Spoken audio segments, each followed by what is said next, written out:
E mata ngurunguru ana te Mātāwai te kōpaka o tana pūtea i te tahua.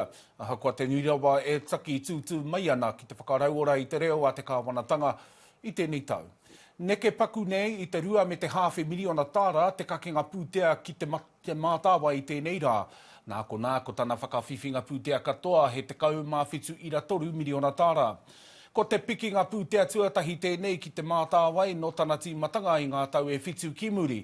He oi kei tua noa atu ngā tono pūtea mo ngā kaupapa whakarauora reo, te pūtea e tuku ana ki te Mātāwai.